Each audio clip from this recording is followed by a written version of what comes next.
Bonjour à toutes et à tous. Merci d'être venus si nombreux. Soyez les bienvenus. Soyez les bienvenus dans ce talk consacré à la manière dont nos ordinateurs s'occupent du texte. Je m'appelle David Blanchet. Je travaille chez Orange Labs.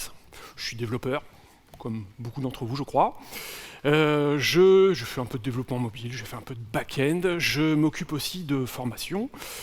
Je participe à l'animation des communautés de développement dans notre belle maison. Et puis, à mes heures perdues, j'aime beaucoup bricoler avec des petites choses que vous faites également, sans doute, des petits matériels, des algorithmes, des petites choses comme ça. Et sur un plan plus personnel, je suis également le papa de 3 enfants, 3 merveilleux enfants. Et parmi ces enfants, certains d'entre eux font de la musique. Et si, comme pour moi, vous avez des enfants qui font de la musique, vous savez que c'est un petit peu comme à l'école, on reçoit tous les trimestres un bulletin avec les appréciations du professeur de musique. Et fin de l'année dernière, alors année scolaire, fin juin, je reçois le bulletin de mon gars, un trompettiste, et je vois cette appréciation. Alors, vous êtes informaticien, la plupart d'entre vous, vous n'allez pas mettre longtemps à comprendre ce que ça veut dire, mais c'est pas forcément clair pour tout le monde, donc je vais vous aider un petit peu. Ouais, j'ai peut-être un peu plus de monde. Bon allez, pour ceux qui ne l'auraient pas encore, et c'est normal, voilà ce qu'il fallait lire évidemment. Et mon premier réflexe, c'était, mais on est en 2021, comment c'est possible que les ordinateurs ne soient toujours pas fichus d'afficher correctement des caractères accentués? Et là, j'ai pris du recul, j'ai même pris davantage de recul encore, je suis remonté assez haut, je me dis, il faut qu'on explique ça. Alors, on va partir de haut, encore une fois, on va parler du langage, et le langage construction humaine, il est oral avant d'être écrit, et en fait, le principe, c'est que c'est une forme d'abstraction. J'ai des concepts dans la tête, je crée une série de sons que vous recevez, et j'ai l'espoir que cette série de sons crée les mêmes concepts dans votre tête. C'est une abstraction. La meilleure preuve de ça, c'est que je peux en choisir une autre. I can talk to you in another language and hope that you will have the same concept in your head. Arrive seulement ensuite l'écrit. L'écrit va rajouter une abstraction supplémentaire. Cette abstraction, elle peut se faire de deux façons. Elle peut se faire soit sur les concepts, soit sur les sons. Ça va dépendre du système d'écriture que vous utilisez, soit peut-être même sur les deux. Et seulement après, nos ordinateurs arrivent. C'est-à-dire qu'on va rajouter cette fois-ci une abstraction numérique sur toute cette série déjà de petites choses. Alors je dis petites, mais c'est un euphémisme. Ce qui nous amène à la question fondamentale qui est comment nos chers ordinateurs s'y prennent-ils pour représenter ce texte et pour l'afficher? Alors on va aborder la chose un petit peu comme on le fait classiquement en informatique. On va explorer un petit peu d'abord le problème. On va aussi surtout s'appuyer sur les travaux que des gens ont fait avant nous. Nous sommes tous sur les épaules de géants. Et puis on regardera ce que ça veut dire ensuite pour nos programmes, pour nos applications, les choix qu'on devra faire, les challenges que ça va poser et les conséquences de ces choix. Alors, première question, mais c'est quoi le texte? Et si vous posez la question à un enfant, il vous dira, un texte, c'est des lettres. Oui, c'est vrai, ce sont des lettres. C'est sans doute pas tout à fait suffisant. On peut penser aux espaces, on peut penser à la ponctuation. Pour une raison que vous comprendrez plus tard, je ne vais pas parler au sens large de caractères, je vais parler de symboles. Et dans notre démarche, on va essayer de faire une chose simple, on va essayer d'établir la liste de tous les symboles possibles. Classique. Et puisque nos ordinateurs sont raisonnablement doués avec les nombres, on va essayer de les désigner de manière unique grâce à un nombre, précisément. Alors cet exercice-là, il ne date pas d'hier. Celui que vous connaissez sans doute, qui n'est pas le plus vieux d'ailleurs, c'est la table ASCII, une table dans laquelle on avait référencé la majorité des caractères latins, en tout cas le jeu US. Et cette table, déjà, elle a des caractéristiques intéressantes. Une des caractéristiques, c'est que, ici, il n'y a rien, en particulier parce que ce sont des symboles qui n'affichent rien. On parlait de l'espace, mais il y a aussi les tabulations, il y a aussi des sauts de ligne, des sauts de page, le caractère de contrôle, donc c'est intéressant déjà. Et puis une autre caractéristique intéressante de cette table, c'est sa taille. Ici, alors c'est écrit 127, mais ne vous y trompez pas, ça commence à 0, donc il y a 128 entrées dans cette table.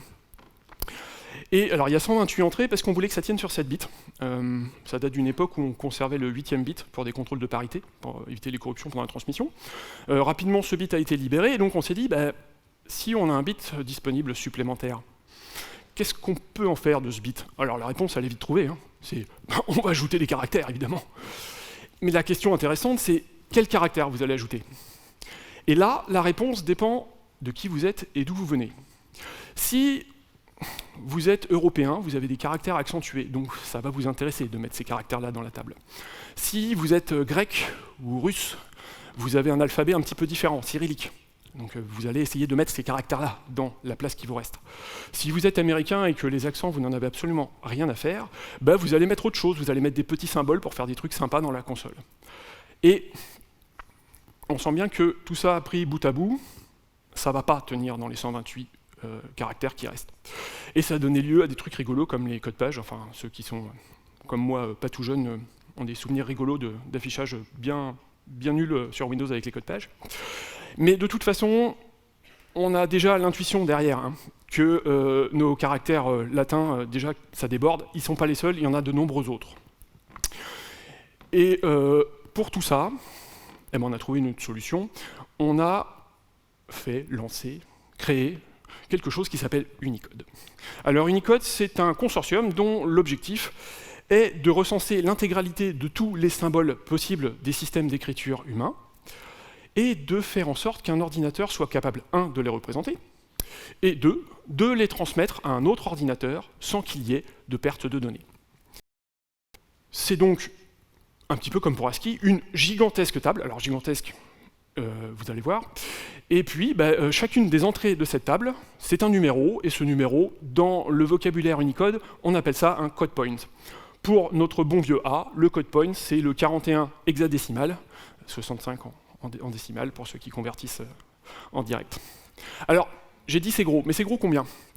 Alors, Unicode, ça a 30 ans, la première version, il y avait 7000 entrées, je crois, de mémoire.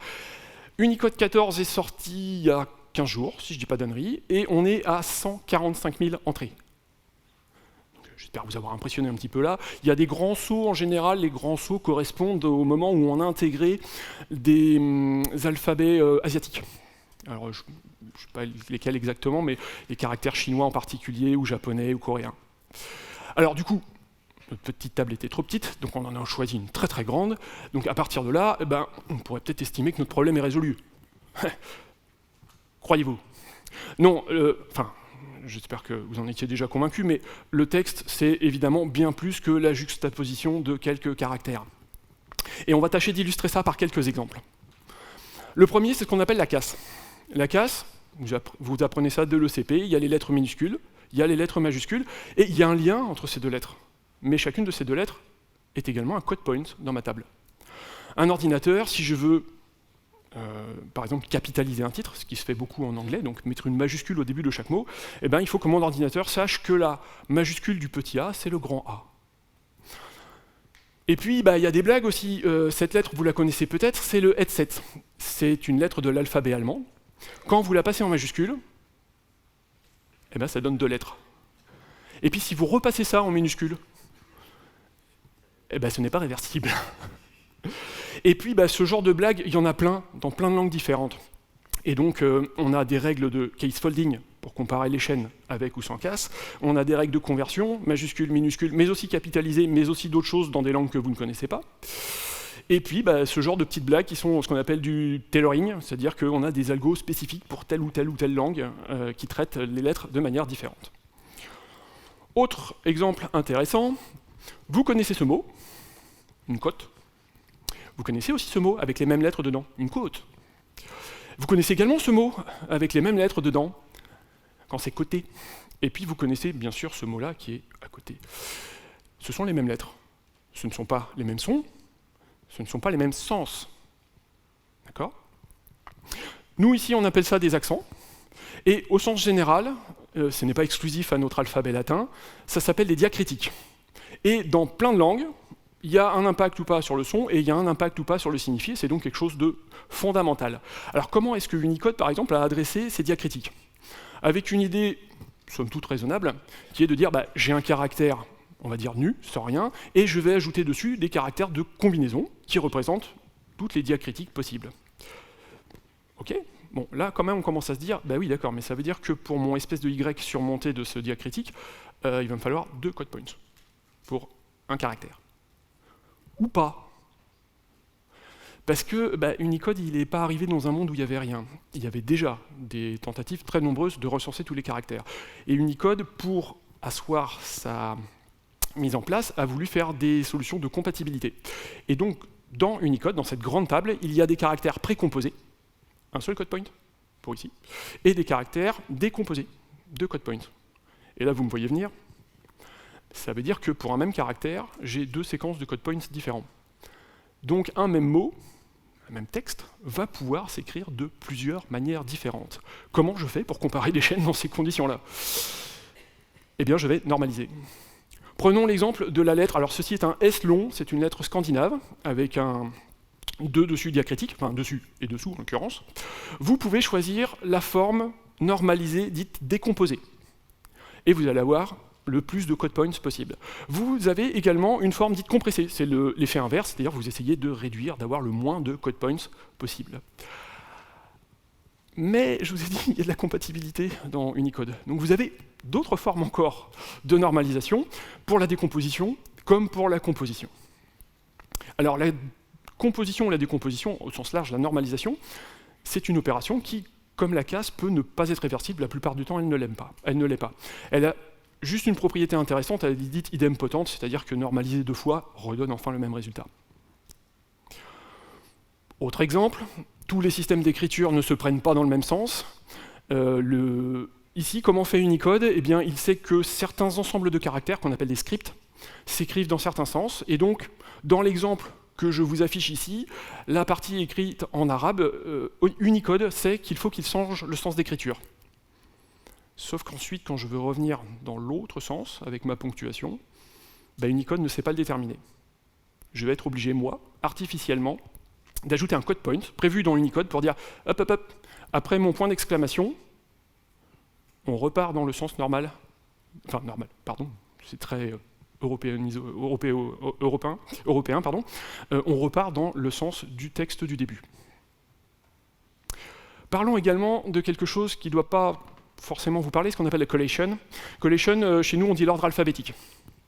Vous avez appris depuis le plus tendre âge que le B arrive après le A.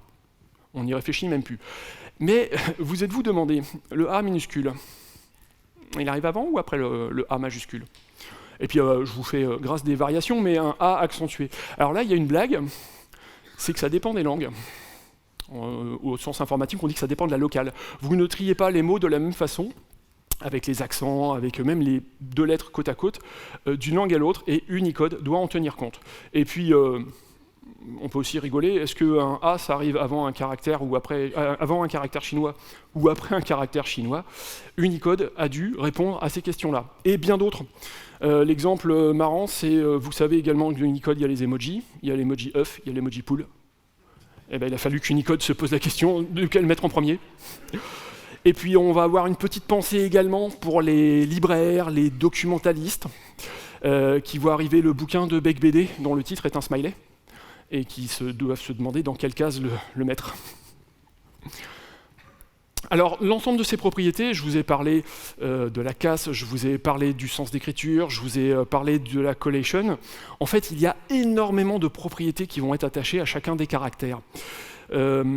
J'ai pas parlé du clustering, j'ai pas parlé de la notion de variation, j'ai pas parlé de est-ce qu'on peut couper un mot à cet endroit-là, est-ce qu'on peut mettre un espace, ainsi de suite. Et du coup, Unicode, ça va être d'abord identifier un caractère, lui donner un code point, et derrière, établir toute une liste de propriétés. Pour ce caractère-là, ces propriétés, ça forme tout ça. Alors, je les ai comptées pour vous, il y en a 163. Alors, certains vont peut-être se dire, oui, mais bon, c'est un caractère chinois, c'est éventuellement un petit peu plus compliqué que d'autres langages ou n'importe. J'ai été vérifier, notre bon vieux caractère E, c'est plus de 100 propriétés, déjà. Voilà. Et puis, si ce n'était que ça, vous avez vu tout à l'heure avec ces caractères de composition, j'ai 2 code points, mais j'ai qu'un seul truc représenté. Et puis, dans certaines langues, c'est même beaucoup plus riche que ça s'appelle du clustering. Et Unicode doit se poser la question de comment faire. La segmentation, c'est j'ai des code points, où est-ce que j'ai le droit de couper pour l'affichage, ou pour le tri, ou pour le rangement, ou pour le case folding. D'autres blagues aussi, c'est ce qu'on appelle les ligatures. Les ligatures, c'est que vous avez deux caractères l'un à côté de l'autre, et quand on les représente, ils vont fusionner. Donc finalement, plus ne faire qu'un seul symbole. Mais dans la ligature, il n'y a pas de changement de sens. D'accord ? Ça n'altère pas le mot. En revanche, pour les digraphes, ce sont également deux ou plusieurs lettres qui vont fusionner, mais cette fois-ci, ça va changer le sens. Dans certaines langues, c'est quelque chose de très important. Si j'essayais de chercher un exemple, en français, ce serait le E pris dans le O. Les formes contextuelles, l'exemple typique ici, c'est l'écriture arabe. Les lettres de l'écriture arabe ne s'écrivent pas de la même façon, selon qu'elles soient au milieu du mot, en début du mot, ou à la fin du mot, ou même quand elles sont toutes seules. Si vous êtes créateur de police et que vous devez ajouter ce genre de truc qui est coloré, les polices, le reste c'est monochrome, je vous garantis que vous allez rigoler aussi.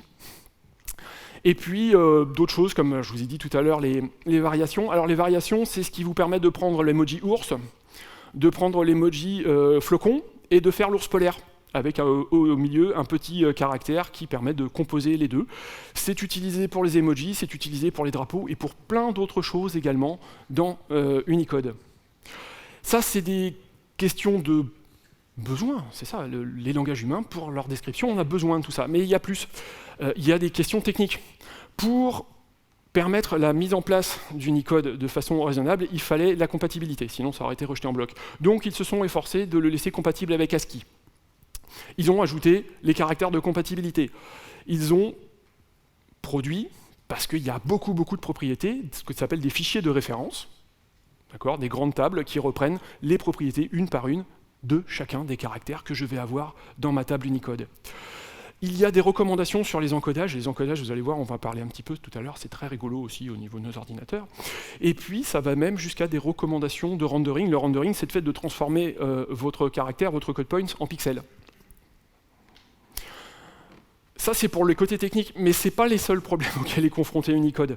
Un langage, son système d'écriture, c'est une partie de la culture, c'est aussi une partie de quelque chose qui peut s'imposer sur certaines populations ou d'autres.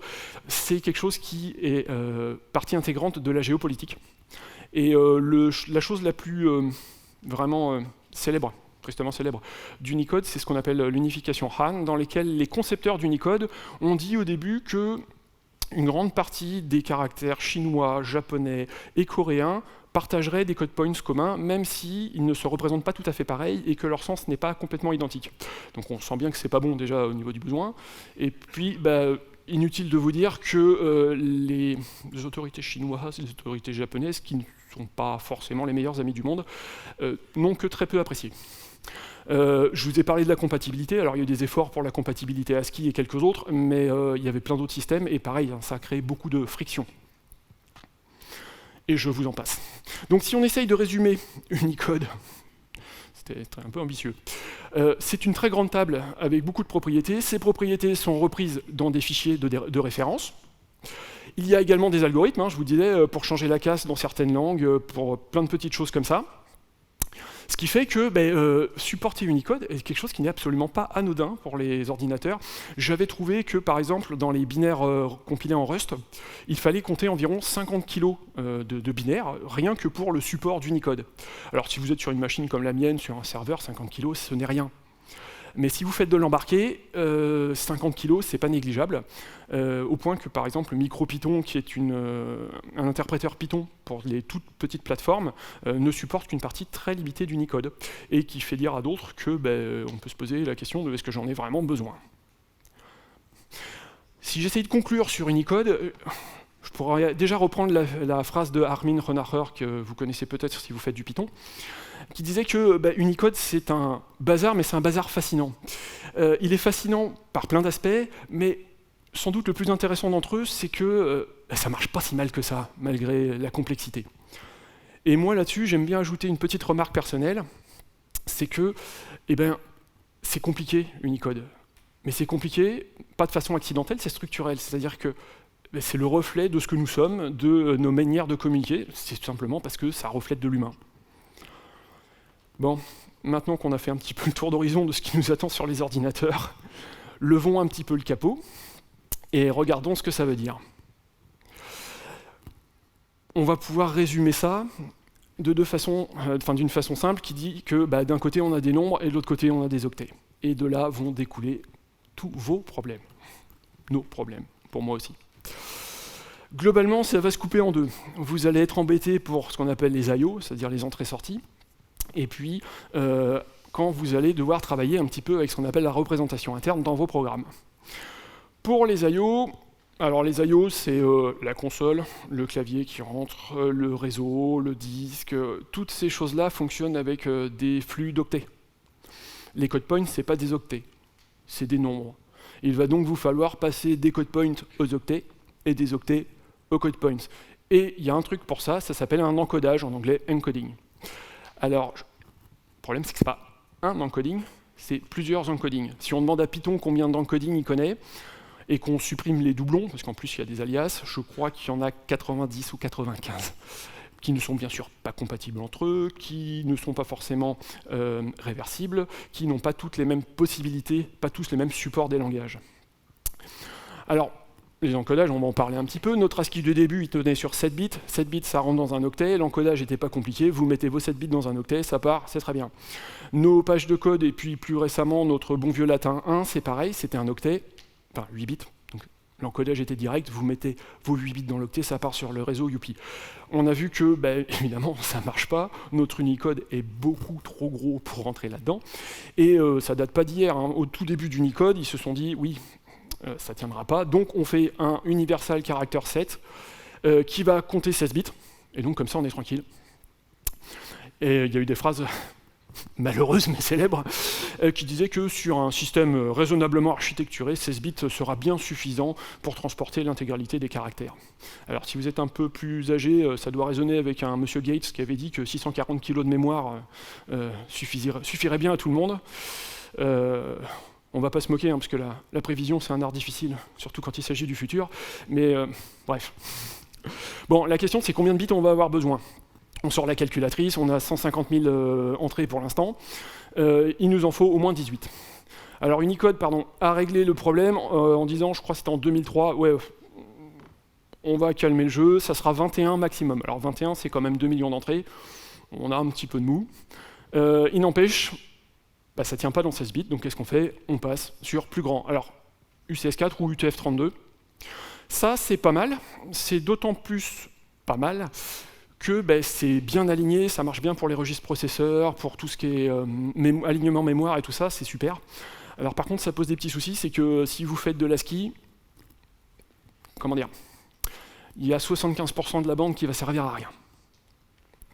Et puis quand vous êtes sur plusieurs octets, vous allez devoir vous poser la question duquel j'envoie en premier, donc c'est les histoires d'Endianness, qui fait que y a plein d'encodings qui vont avoir une variation Little Endian, une variation Big Endian, avec, vous vous doutez bien, des petits problèmes de compatibilité.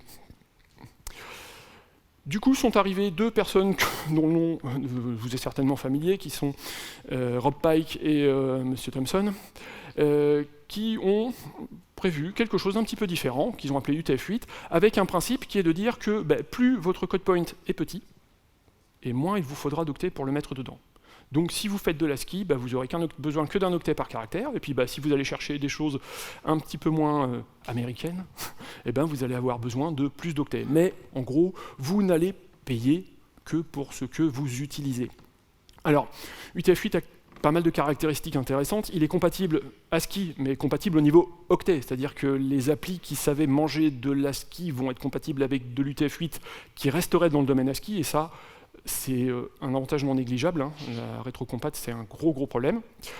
Cette histoire de longueur variable, finalement, va permettre de ne consommer que ce dont on a besoin.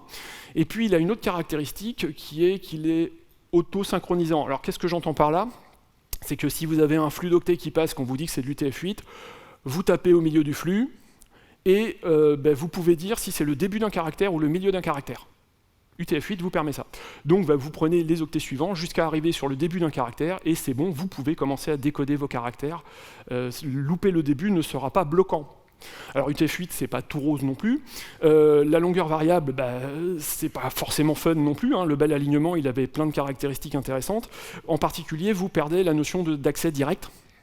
L'accès direct, c'est dire, si je veux le nème caractère, je fais 4 fois n et je suis à l'adresse du nème caractère. Alors après, on se rappelle, un caractère, des fois, c'est un caractère et plus de trucs. Et du coup, la question c'est, oui d'accord, je suis au nème caractère, mais ça veut dire quoi concrètement? Si je tombe sur un accent, par exemple. Donc cette notion d'accès direct, finalement, elle est assez vite tombée, et UTF-8 a connu un bel envol. Alors j'ai pas trouvé de chiffre plus récent que 2012, mais je peux vous garantir que ça n'a pas baissé. Du coup, ma position à moi là-dessus, c'est que UTF-8, c'est un choix tout à fait raisonnable, tout à fait pragmatique. Il est fiable, il est rétrocompatible, alors après ça va dépendre de vos systèmes, bien entendu. Et puis surtout, il est populaire. Alors la popularité, c'est pas négligeable, ça fait que de nombreux outils, nativement, vont être capables de travailler avec lui. Et ce n'est pas rien. Voilà. Alors, on a un encodage, mais attention, c'est pas suffisant, il faut aussi l'utiliser cet encodage. Il va nous falloir faire les deux opérations. D'abord, ce qu'on appelle l'encodage à proprement parler. J'ai un code point, j'ai besoin d'octets pour les transmettre, les enregistrer. Je vais encoder avec mon UTF-8. Opération inverse, je reçois un train d'octets, c'est 3 à 9, je vais décoder avec mon UTF-8 et je vais récupérer mon accent. À partir de là, bon, c'est bon, je suis sauf. Ou pas. Ouais, non. Trop simple. Trop simple. Vous avez tous déjà vu ce genre de choses? Ça s'appelle un moji baquet. C'est quand il se passe ce genre de choses. Je suis sur mon ordinateur, je prépare un mail, et puis mon mailer encode ce mail, c'est normal, il faut le faire passer dans le tuyau, il l'encode en UTF-8. De l'autre côté, le destinataire reçoit le mail, et puis le mailer reçoit les octets, c'est 3 à 9, et décode en latin 1. Et là, les choses se passent mal. Oui, parce qu'en latin 1, c'est 3 à 9, c'est pas du tout 1. Et en latin 1, c'est 3 à 9, c'est le bon vieux A tilde, c'est commercial, que vous avez tous déjà vu dans vos mails. Et qu'est-ce qu'il aurait fallu faire là? Il aurait fallu être un petit peu plus intelligent, c'est-à-dire que décode pas n'importe quoi, pose-toi la question avant. Oui, sauf que ce n'est pas possible. Au mieux, vous pouvez deviner.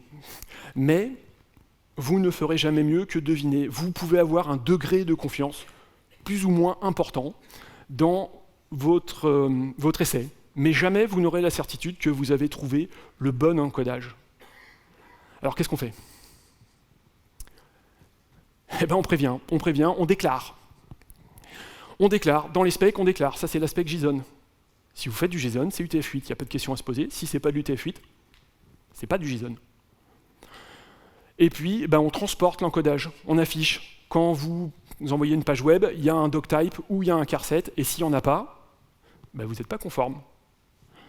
Et puis, dans les fichiers, il y a plein d'autres solutions. On peut utiliser ce qu'on appelle les byte order marks, c'est-à-dire qu'on met quelques octets au début du fichier pour dire c'est tel encodage, c'est dans tel sens, ainsi de suite.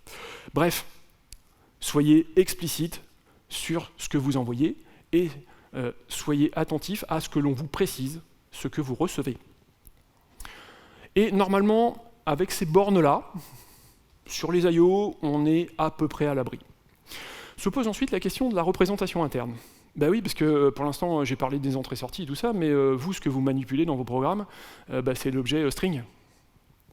Et là, les problèmes commencent. Quoi, une chaîne, c'est juste une suite de caractères, de code point, si vous voulez. J'étais jeune alors. C'est pas faux. C'est pas faux, mais on va être assez vite embêté. C'est-à-dire que, oui, c'est une séquence de trucs dont on ne sait pas trop ce que c'est. Alors si vous la stockez et quand on vous la demande, vous la rendez, ça fait le job. Je suppose qu'on peut faire ça avec une base de données. Je crois que c'est ce que fait le système de fichiers Linux avec les noms de fichiers, qui ne sont pas du texte à proprement parler. Mais c'est quand même super réduit comme use case. Vous ne couperez rarement au besoin d'accéder aux caractères un par un ou sous-chaîne si vous voulez faire du parsing, et puis même tout simplement pour l'afficher ce texte, parce que on ne le fait pas juste pour la beauté de la chose, il y a des utilisateurs derrière. Du coup, qu'est-ce qu'on va choisir comme représentation interne? Là, il y a plein de possibilités. On pourrait tout à fait considérer que on a reçu un train d'octet, on garde le train d'octet, c'est une chaîne, et puis je verrai plus tard. On pourrait décoder. on décode, et puis je conserve la chaîne sous la forme d'une série de code points. On pourrait décider également d'avoir un encodage forcé. Toutes les chaînes que je reçois, je les mets en UTF-8. Ou si ma chaîne elle est en ASCII, je la garde en ASCII parce que c'est pratique et tout ça. Et puis si je reçois une chaîne dans un autre langage ou un autre truc qui prend un peu plus, je vais peut-être utiliser un encodage différent pour plein de raisons. Et puis on a dit qu'il y avait de la normalisation aussi. Du coup, je les encode, mais je les normalise pas. Tout ça, c'est des questions que si vous créez un langage, un runtime environment, vous allez devoir vous poser ces questions-là. Alors le truc rigolo, du coup, c'est que tout le monde n'a pas porté la même réponse, sinon ça serait trop simple. Si vous avez des systèmes, on va dire, un petit peu plus anciens, qui datent comme Unicode il y a une trentaine d'années, vous vous rappelez UTF-16, UCS2, souvent ça va être basé sur 16 bits. Si vous avez travaillé sur Windows ou du C++ à cette époque-là, avec les WCHAR et les chars, c'était bien amusant aussi.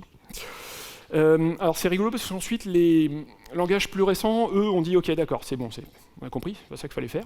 Donc ils travaillent en UTF-8, mais ils n'ont pas forcément les mêmes approches. Par exemple, Rust, il stocke, je crois, les chaînes en UTF-8. Par contre, quand on va accéder caractère par caractère, il va vous sortir les caractères sur 32 bits. Et puis, je crois que Rust prévalide les chaînes. C'est-à-dire que quand vous avez une chaîne en Rust, c'est du UTF-8 valide.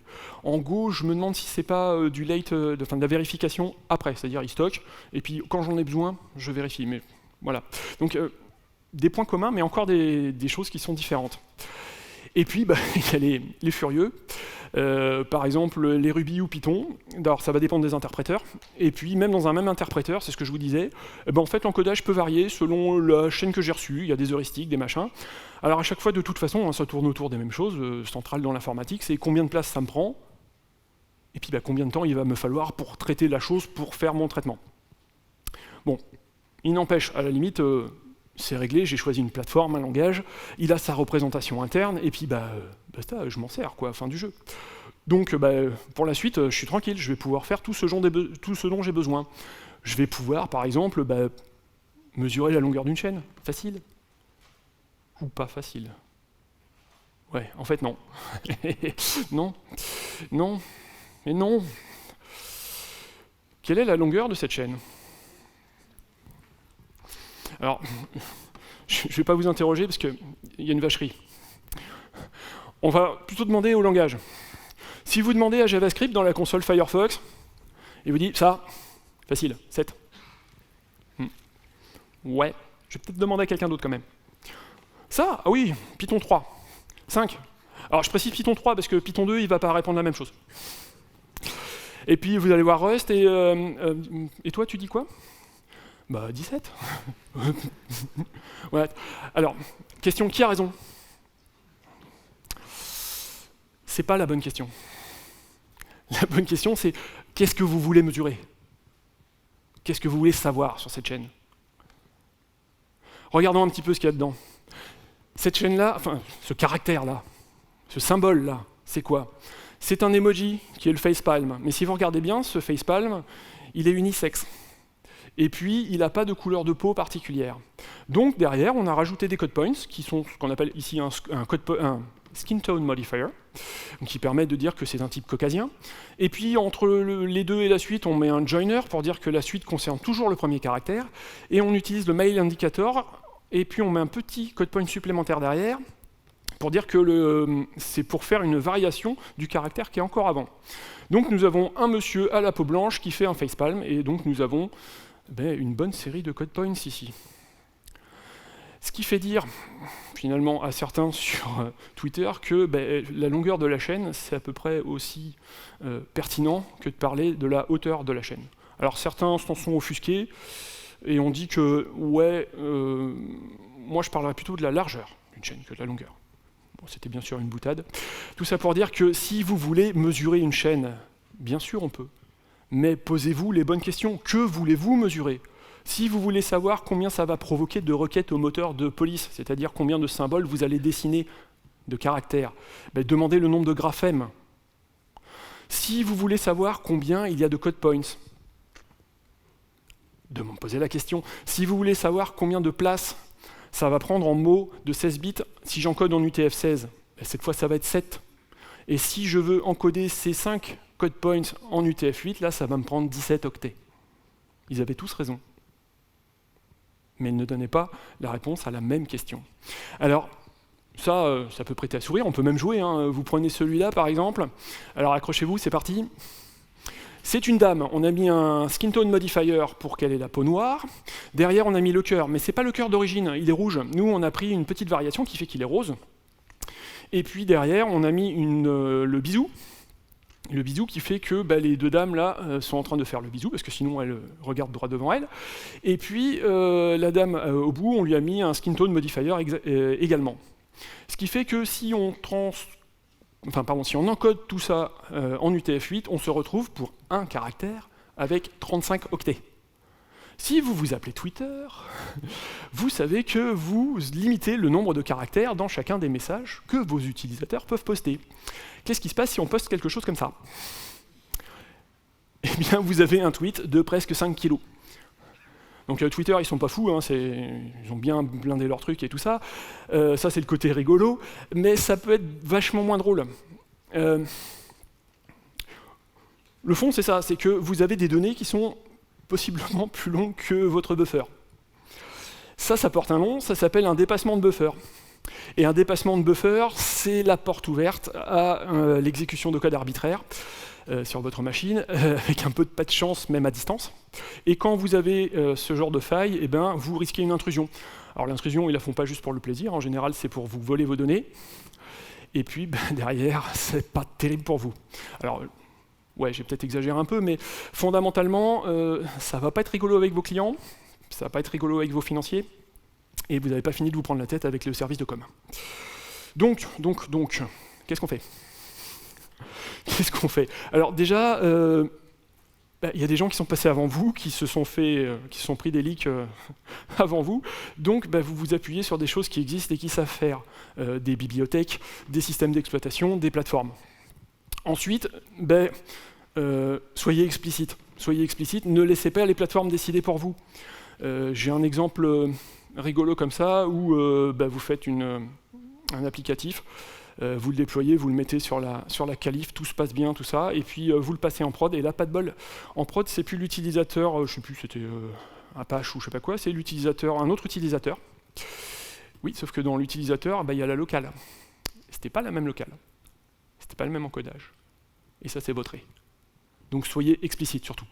Une autre chose, mais ça va être vrai pour n'importe quel code, et une petite idée de ce que vous étiez en train de mettre. Alors là, c'est quoi? C'est quand vous copiez des trucs sur Stack Overflow, aucun problème. Mais comprenez le code que vous mettez dans votre propre travail, ok? Et puis, comme toujours, hein, faites des tests, parce que même avec la meilleure volonté du monde, on a toujours des blagues. Et là, on se dit, bon, c'est bon, j'ai blindé mes IO, j'ai fait ce qu'il faut pour éviter d'avoir des problèmes, j'ai fait des tests et tout ça, donc bon, c'est bon, je vais enfin ne plus avoir de problème d'accent. Vous me voyez venir? Mais non, c'est toujours pas bon. C'est toujours pas bon pour une raison qui est cette fois-ci complètement indépendante de votre volonté. Vous n'êtes pas seul. Votre machine communique avec d'autres. Vous avez déclaré un encodage, vous avez surveillé toutes vos entrées-sorties, vous avez fait tout ce qu'il fallait. Ben oui, mais vous recevez des données, et c'est pas les vôtres, vous n'y êtes pour rien, mais vous recevez des données corrompues. Et là, qu'est-ce qu'on fait? Alors là, malheureusement, j'ai pas de solution super, parce que le résumé, c'est on essaie de sauver les meubles. Parce que qu'est-ce qu'on peut faire? Malheureusement, pas grand-chose. On peut être strict. Ton truc, c'est pas conforme. Donc, dehors, refusé. Tac. Ouais, sauf que quand vous avez un utilisateur derrière qui vous a fait une demande, il va bien falloir lui présenter quelque chose, donc c'est pas acceptable. En tout cas, c'est pas acceptable partout. Une autre possibilité, c'est de dire bon, ce qui est vilain, tu me mets autre chose à la place, tant pis, puis au moins je verrai que c'est vilain. Mais ça, c'est pareil, c'est pas très satisfaisant. Il y a un petit peu de perte d'information. Hein. Par exemple, si vous avez ça dans les logs, vous savez que ça s'est mal passé, mais vous savez pas ce que vous avez reçu concrètement. Du coup, autre variation. Vous lui dites, tu me remplaces ce que tu as reçu par quelque chose qui me permet de comprendre ce que tu as reçu, mais qui est valide. Mais on est d'accord, jamais vous montrez ça à un client. Et puis, une autre possibilité, c'est l'autruche. Je ne veux pas voir. Il n'y a pas de problème. Et donc, j'ignore ce qui n'est pas bon. Et puis là, ça doit résonner un petit peu. Hein? Alors, si on essaie de comprendre ce qui s'est passé là, c'est pas évident. c'est pas évident, puisque tout le monde est à peu près convaincu que le prof de musique, au début, il a tapé les choses correctement, il était plein de bonne volonté, on est tous plein de bonne volonté pour ça. Et puis, il y a quelque chose, quelque part, qui a envoyé, ou qui a transmis, ou qui a corrompu les données, et puis nous, on a décodé, alors nous, ou les maillons d'avant, avec ce petite variation-là, où on a ignoré ce qui n'allait pas. Malheureusement, c'est une longue chaîne, et un seul petit maillon peut ruiner tous vos efforts. Et puis, malheureusement, c'est pas tout. Alors, j'en ai pas parlé, mais si vous faites de la sécurité, vous avez peut-être entendu parler des homoglyphes. C'est pareil, ça va dans Unicode, dans vos applis. Tous les caractères à droite, là, non, à gauche. Tous les caractères à gauche ne sont pas des i, mais ils ressemblent à des i. Donc vous pouvez forger une URL avec un caractère qui n'est pas un i, qui vous enverra vers un site qui n'est pas celui que vous pensez. Vos programmes vont devoir faire attention à ça. On n'a pas du tout parlé rendu. On a des chaînes, on a des strings, mais il va bien falloir faire des pixels à un moment. Donc ça, j'en parle pas parce que je vais pouvoir faire un autre talk de 45 minutes, tellement c'est pareil, vous n'avez pas forcément envie de savoir ce qui passe sous le capot. Et puis, on n'a pas parlé de la saisie. Vous avez un bon vieux QWERTY ou un AZERTY, ça c'est du tamoul, c'est Hello World. D'accord, mais comment je fais pour taper ça par Google Translate? Alors c'est le tamoul, mais c'est tous les autres langues aussi. Et puis des blagues aussi simples que la sélection. Vous avez du texte qui va dans les deux sens. Je ne vous parle même pas du texte vertical. Vous sélectionnez le début. Essayez ça dans un navigateur, vous allez voir, vous, ça va vous faire rigoler. Et ceux qui l'implémentent, je crois qu'ils n'ont pas fini de pleurer. Voilà. Alors, n'empêche, j'ai pas fait le Furax trop longtemps. J'ai quand même été féliciter mon petit trompettiste, parce qu'il a bien travaillé. Et puis, en guise de conclusion, je dirais que ça va être à vous, développeurs, concepteurs, architectes, d'être attentifs, d'être rigoureux, et en même temps, en tant qu'utilisateur, de ne pas être trop intransigeant, parce que finalement, si les ordinateurs trébuchent là-dessus, c'est parce que nous, humains, sommes bien compliqués, et que maintenant, vous le savez, le texte, c'est beaucoup plus compliqué qu'il n'y paraît. Je vous remercie.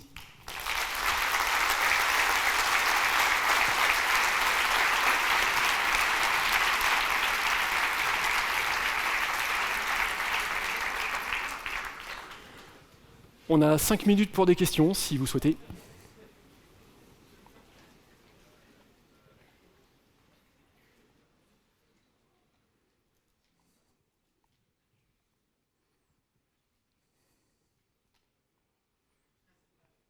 Monsieur là-bas.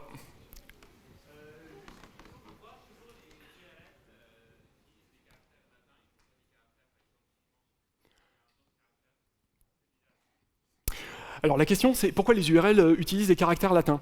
Alors c'est une raison historique principalement. Internet c'est une invention américaine. Donc ASCII, donc les URL à l'origine étaient bâtis sur le jeu de caractères qu'ils utilisaient. Il y a eu depuis de nombreuses RFC, donc les spécifications pour les protocoles, qui ont amené des choses supplémentaires dans les URL. Et donc mettre autre chose que des caractères latins dans les URL, c'est possible. Mais ça pose des petits problèmes de compatibilité. Alors normalement, j'allais dire 2021, c'est réglé, mais je suis peut-être un peu optimiste, mais il est possible de mettre autre chose, justement, que des caractères latins, et les homoglyphes ont commencé à être un problème à partir du moment où on pouvait mettre des caractères non latins dans les URL. Donc c'est possible. Oui ?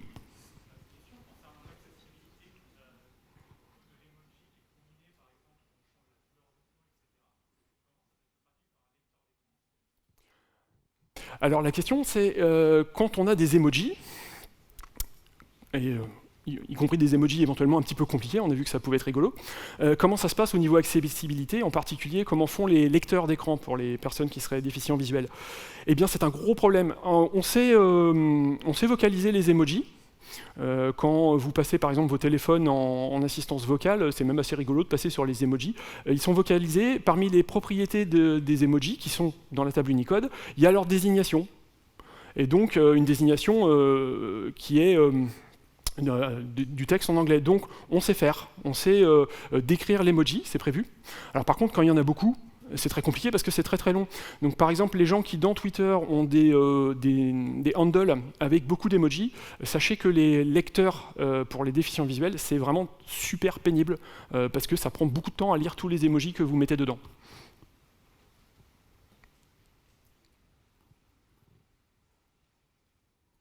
Plus de questions? Je vous remercie et je vous souhaite une bonne fin de Devoxx.